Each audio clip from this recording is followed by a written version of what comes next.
Venez, poussez maintenant un grand cri au Seigneur. Levez vos mains et honorez le Seigneur. Parlez-lui du fond de votre cœur. C'est le moment dont la Bible a parlé. À un certain moment, l'ange du Seigneur descendait et agitait les eaux. Il est dit que celui qui entrait le premier était purifié.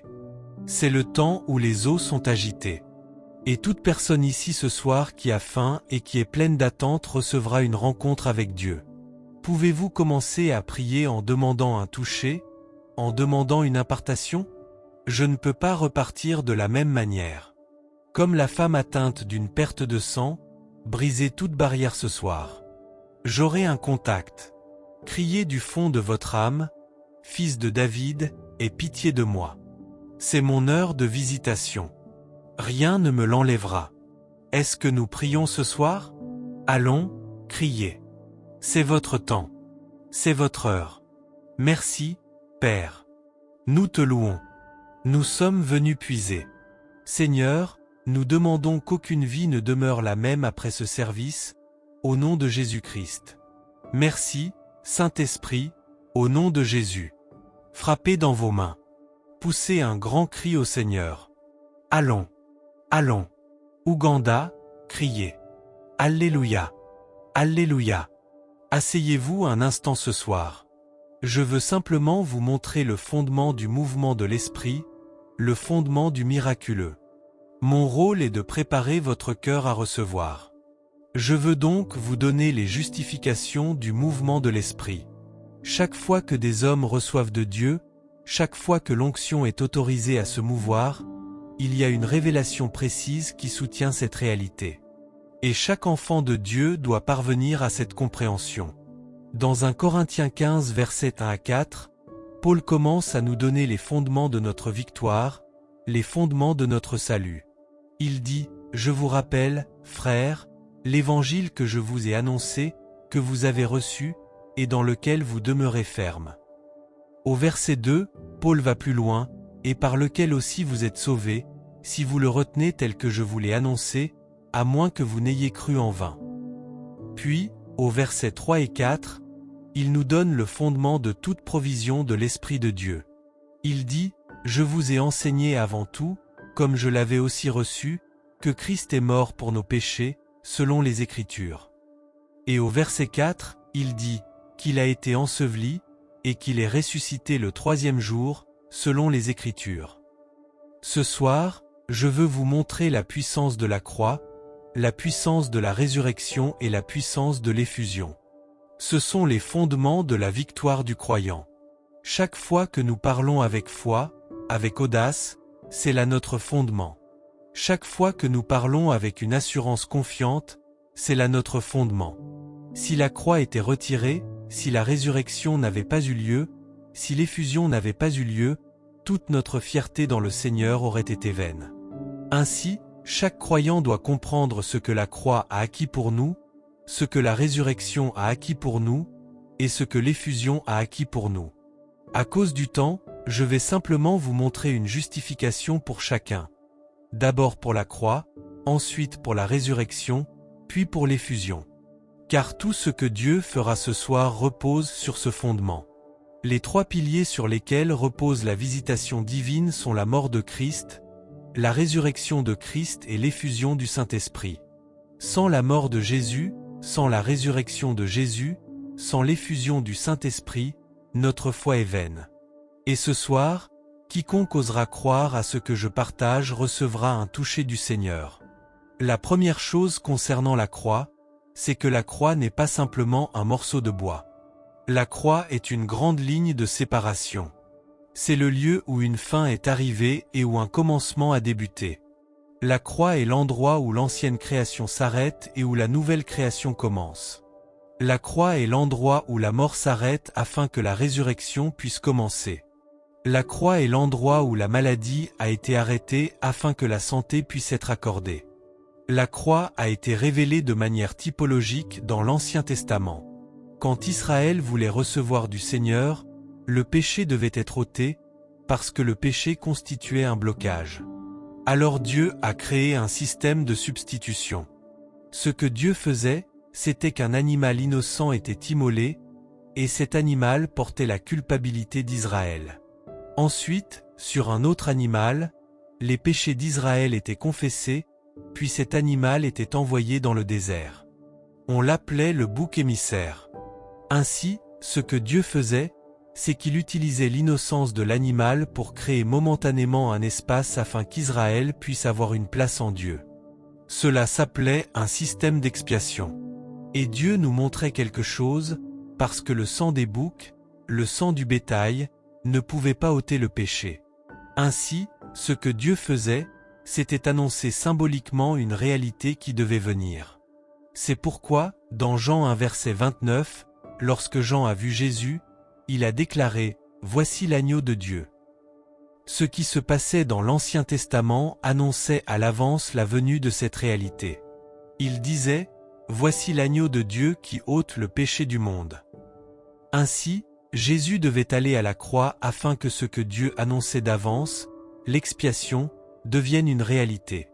Donc, à la croix, la première chose qui s'est produite, c'est que le péché a été placé sur Jésus.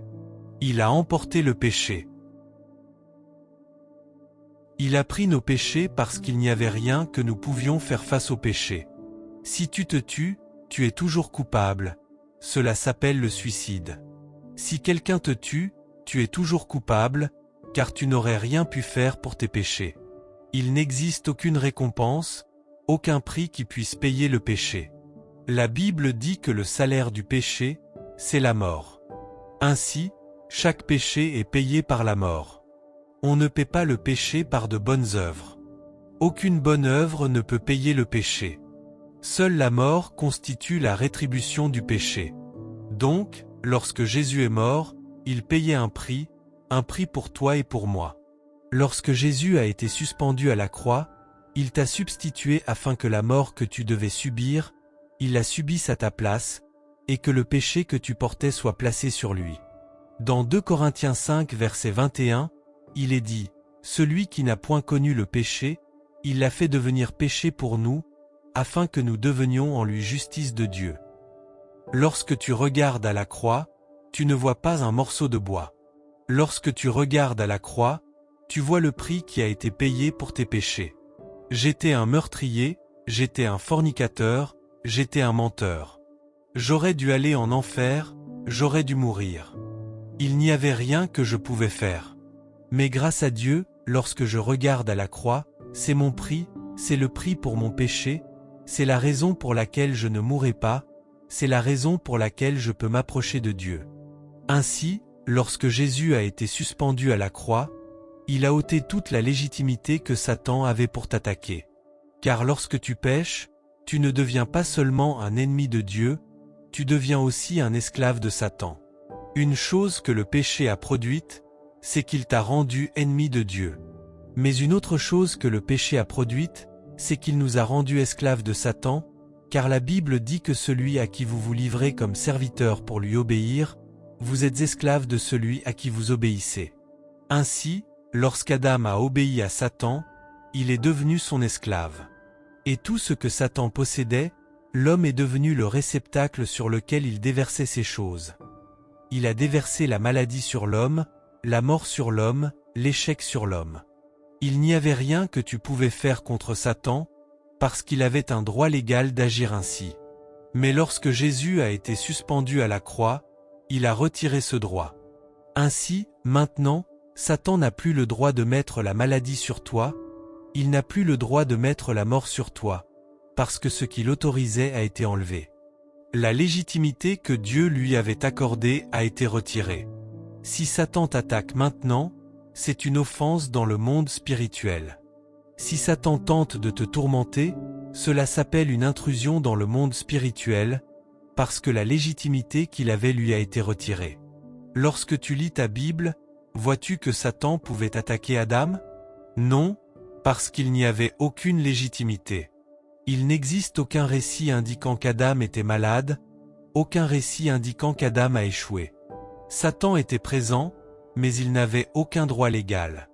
Le moment où Adam est tombé, Satan a reçu ce droit et a commencé à tourmenter l'humanité. Maintenant que Jésus a retiré ce droit, Satan l'a perdu.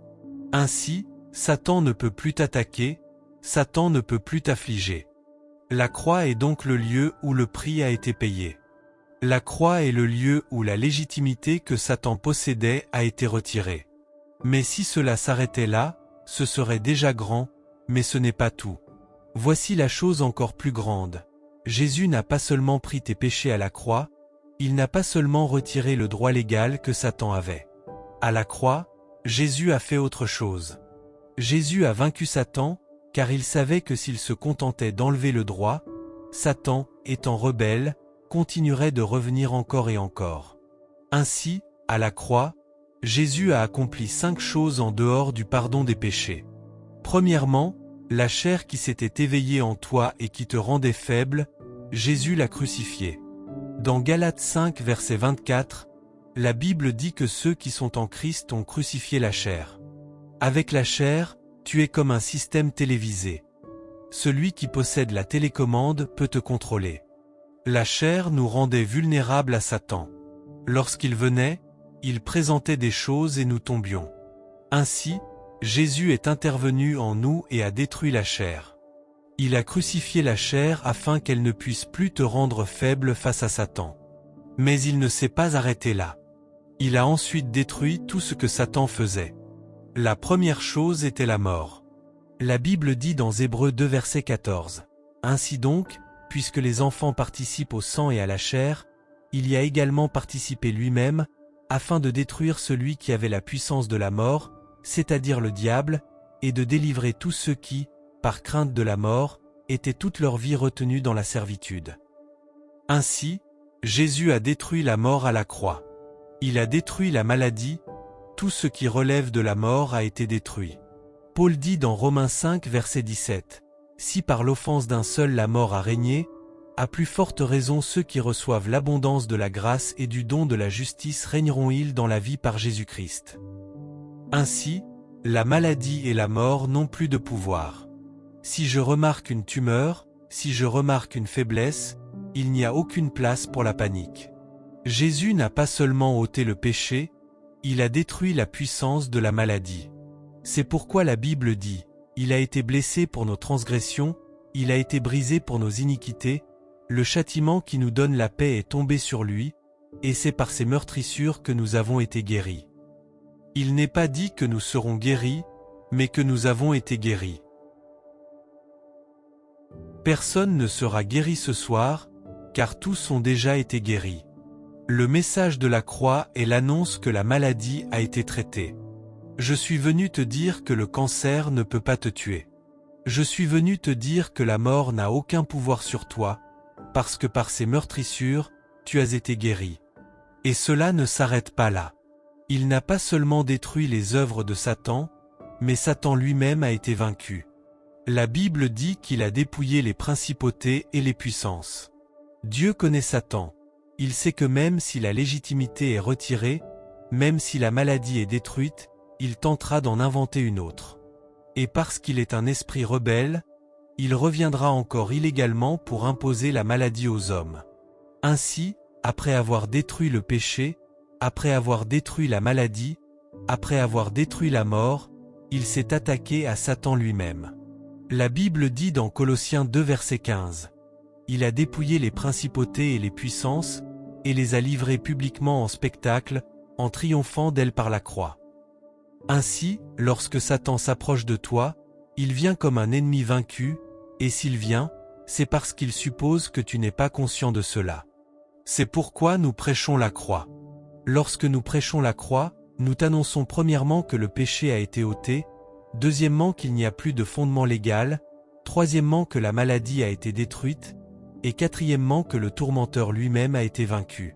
Il n'a plus d'autorité. Si Dieu s'était arrêté là, cela aurait déjà été grand, mais Jésus ne s'est pas arrêté. Après avoir vaincu Satan, il a dit, « Je n'ai pas besoin de cette puissance. Je suis Elohim. Je suis Adonai. Je suis le Seigneur des cieux. Je n'ai pas besoin de cette puissance. C'est toi qui en as besoin. » Ainsi, après avoir vaincu Satan, il a changé la structure. Il a transformé l'ordre des choses. Et la Bible dit que lorsqu'il est ressuscité, toute gloire soit rendue au roi, il a déclaré, tout pouvoir m'a été donné dans le ciel et sur la terre. Puis il a dit, vous. Il n'a pas dit l'apôtre, ni le prophète, ni l'évangéliste, mais vous. Il a dit, allez dans cette puissance. Celui qui me tourmentait est devenu celui que je tourmente. Celui qui m'opprimait est devenu celui que j'opprime. Il a redéfini l'ordre spirituel. Et la Bible dit que nous sommes assis avec Christ dans les lieux célestes, bien au-dessus. Il fallait que tu comprennes que tu n'es pas simplement un peu au-dessus de Satan, mais infiniment, infiniment, infiniment au-dessus des principautés et des puissances. Ainsi, lorsque Satan apparaît, je ne l'affronte pas comme un égal. Non, il n'y a aucun terrain commun pour un face-à-face. Je n'affronte pas Satan, je ne combats pas Satan comme un égal, car il est sous moi. Comment combattre celui qui est sous toi? Tu l'écrases. C'est pourquoi Jésus a dit, « En mon nom, ne discutez pas avec les démons, ne leur donnez pas de conseils, mais chassez-les. En mon nom, chassez les démons. Peu importe qu'ils veuillent partir ou non, c'est un ordre. Toi, démon, sors, et il n'a pas le choix. Ce soir, un vainqueur s'est levé. À partir de maintenant, réorganise ta vie.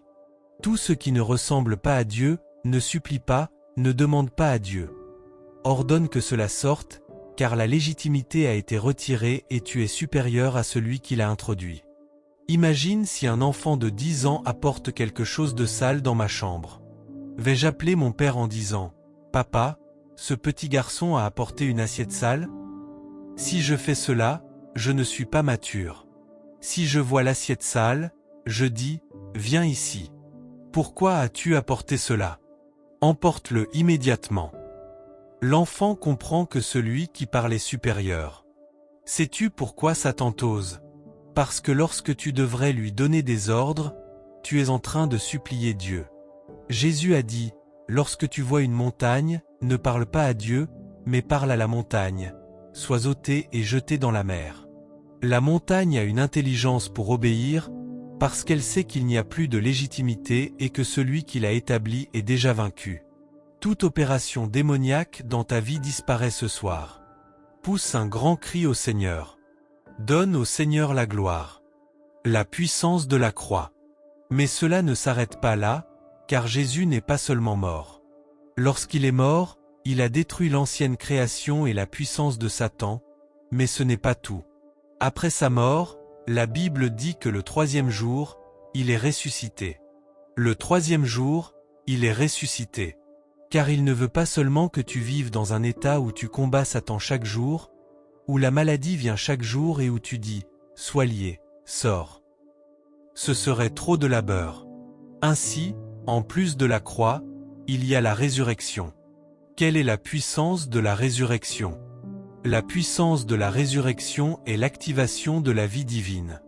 Paul a dit que si la résurrection n'était pas vraie, nous aurions cru en vain et nous serions les plus malheureux de tous les hommes. Pourquoi ? Parce que chaque jour, nous devrions chasser les démons et reprendre la maladie. Mais il y a beaucoup de choses à accomplir pour Dieu. Tu ne peux pas te lever chaque matin uniquement pour chasser des démons et reprendre la maladie. Ainsi, ce que Dieu a fait, c'est qu'à travers la résurrection, il t'a élevé au niveau de la nature divine.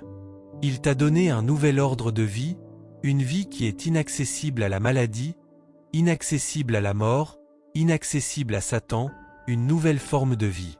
Ainsi, dans Romains 6 verset 4, la Bible dit que lorsque nous sommes morts avec lui, nous ne sommes pas seulement morts, mais que nous avons été rendus vivants avec lui dans une vie nouvelle. Ainsi, sur la base de la croix, lorsque je suis malade, je dis « Sois guéri ». Mais sur la base de la résurrection, je vis dans la santé divine.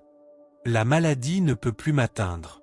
Au niveau de la croix, je dis « Il a été blessé pour mes transgressions, brisé pour mes iniquités ». Mais au niveau de la résurrection, si l'esprit de celui qui a ressuscité Jésus d'entre les morts habite en moi, il rend la vie à mon corps mortel. Au niveau de la résurrection, je ne tombe pas malade, je vis dans la santé divine. Au niveau de la croix, je chasse les démons, parce que les démons viennent et j'exerce l'autorité. Mais au niveau de la résurrection, les démons ne peuvent pas m'atteindre. La Bible dit dans Colossiens 1 versets 12 et 13, « Rendez grâce au Père, qui nous a rendus capables d'avoir part à l'héritage des saints dans la lumière, qui nous a délivrés de la puissance des ténèbres et nous a transportés dans le royaume du Fils de son amour. Ainsi, nous avons quitté le domaine de la domination des ténèbres. Au niveau de la croix, je reprends les démons. Mais au niveau de la résurrection, là où je vis, les démons n'existent pas. Là où je demeure, les démons ne survivent pas. Il m'a délivré de la domination des ténèbres. Au niveau de la résurrection, je suis assis avec lui dans les lieux célestes, bien au-dessus des principautés et des puissances. Ce soir, tu ne seras pas seulement guéri. Ce soir, tu ne seras pas seulement délivré. Tu accéderas à un niveau où la maladie n'existe pas. Tu accéderas à un niveau où les démons ne peuvent pas agir. Ainsi, lorsque les gens sont malades, c'est toi qui iras les aider. Lorsque les gens sont possédés, c'est toi qui iras les aider. Imagine si le pasteur Jonathan devait chasser les démons de lui-même ce soir avant de venir ici, il aurait lui-même besoin d'aide. Sais-tu pourquoi? Parce qu'il a quitté le niveau de la croix pour entrer dans celui de la résurrection. Ainsi, lorsqu'il vient, c'est lui qui chasse les démons, c'est lui qui guérit les malades. Mais ce n'est pas une prérogative réservée au pasteur, c'est la prérogative du croyant. Car Jésus n'est pas mort seulement pour le pasteur, il est mort pour nous tous. Il n'est pas ressuscité seulement pour le pasteur, il est ressuscité pour nous tous. Ainsi, toi aussi, tu entres dans une réalité où la maladie ne peut plus t'atteindre. Écoute ce que Jésus a dit, « Si vous buvez quelque breuvage mortel, il ne vous fera aucun mal. » Tu l'appelles mortel, c'est-à-dire capable de tuer. Mais pourquoi ne peut-il pas me nuire? Parce que lorsqu'il entre en moi, l'environnement dans lequel je suis est supérieur à la mort. C'est comme introduire un virus dans un antivirus, le virus y meurt immédiatement. Voilà qui tu es. À la résurrection, tu es plus que vainqueur. À la résurrection, tu as vaincu le monde. À la résurrection, tu es la victoire de Dieu. Tu es la justice de Dieu. Alors que je conclus, sache que Dieu ne s'est pas arrêté à la résurrection. Afin que ce dont nous parlons ne soit pas seulement une réalité légale, mais devienne une expérience, il y a eu l'effusion. La Bible dit, jusqu'à ce que l'Esprit soit répandu sur nous d'en haut. Alors le désert sera changé en verger, et le verger sera considéré comme une forêt. Lorsque l'effusion est venue, elle est venue pour faire de toi un témoin. Sur la base de l'effusion, ce que nous avons n'est plus seulement un message que nous prêchons. Nos vies deviennent le message. L'effusion est venue pour faire de toi une preuve vivante. Lorsqu'on va au tribunal, un avocat peut plaider et défendre son client en avançant des arguments.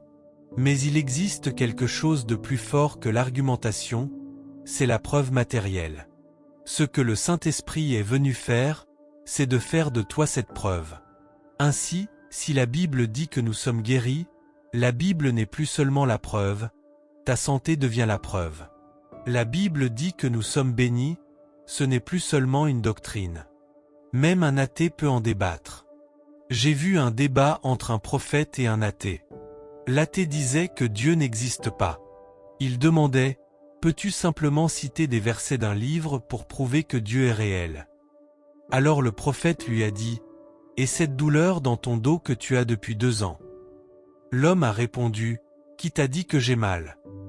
Le prophète lui a dit, la douleur est partie. Lève-toi. Lorsque l'homme s'est levé, la douleur avait disparu. Le débat était terminé. Pourquoi? Parce que le prophète n'était pas venu seulement avec un livre, il était venu comme un témoin. Il était devenu la preuve. Dieu a des témoins. La parole est un témoin, l'Esprit est un témoin, le Père est un témoin. Mais sais-tu qui est le dernier témoin? C'est le croyant. Dans peu de jours, vous recevrez le Saint-Esprit et la puissance, et vous serez des témoins. Lorsque tu quitteras cette croisade, la preuve que Dieu est réel, c'est que tu laisseras ta maladie derrière toi. La preuve que Dieu est réel, c'est que tu laisseras ton échec derrière toi. Lorsque les hommes te verront, les manifestations de ta vie prouveront sans aucun doute que Dieu est réel. Ce soir, l'homme de Dieu va monter pour activer la puissance, car il existe des déclencheurs de l'onction. Le nom de Jésus est un déclencheur. Mais mon rôle est de préparer le terrain. Je suis convaincu qu'à présent, chacun ici comprend qu'il est illégal d'être malade et que Satan n'a aucun pouvoir sur lui. Êtes-vous prêt à recevoir? Êtes-vous prêt à recevoir? Frappez dans vos mains et poussez un cri vers le Seigneur.